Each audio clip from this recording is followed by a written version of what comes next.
So a lot of you enjoyed my budget tie scrapper build, more like double engraving build. And today I would show you a complete guide on it because I realized that most of you don't play the class, so you don't know which tripods to take, which runes, which gems, like the skill point distribution. So I'm gonna show you everything in this video.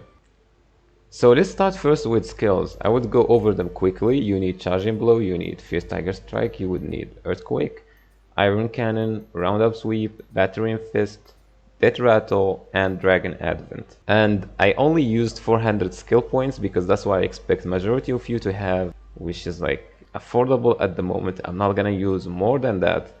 And this is the skill point distribution.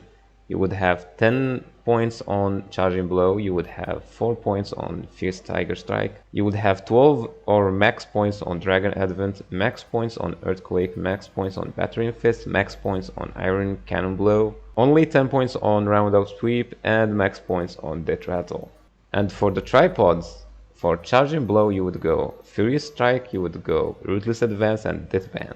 This is just party synergy, so just take amplified damage on fierce tiger strike. For dragon advent you would go moment of truth, tenacity or conflagration attack. Both are optional, you can go whatever you want. This is more defense and this is DPS. And great distraction as the last tripod. For earthquake you're going to go undying power, power strike, and the powerful earthquake. For battering fist you would go capture opportunity, red explosion, and berserk. For iron cannon blow you would go overflowing power, you would go quick rep, and advanced enhancement. For roundup sweep you would go swift preparation, madman, and reinforced hit. And lastly death rattle with quick rep, single hit, and shock explosion. And for runes you would go bleed on dragon advent, you would go legendary gale wind on battering fist, you would go quick recharge legendary one on roundup sweep because it can be reset,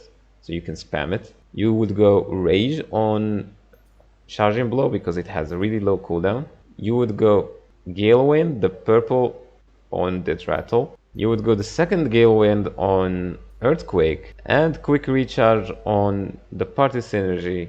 You might see here purify on iron cannon blow. This is just like a fill rune. You can take anything as your last rune on iron cannon blow, depending on the raid. If you need purify you can take purify, you could take just another gale wind, you can take quick recharge. This is just optional and for your preference. And for gems we would go double gems on dragon advent, earthquake, death rattle, battering fist, iron cannon blow, and the last gem we would choose damage gem of roundup sweep. And now we're done with almost everything. Let's talk about the rotation.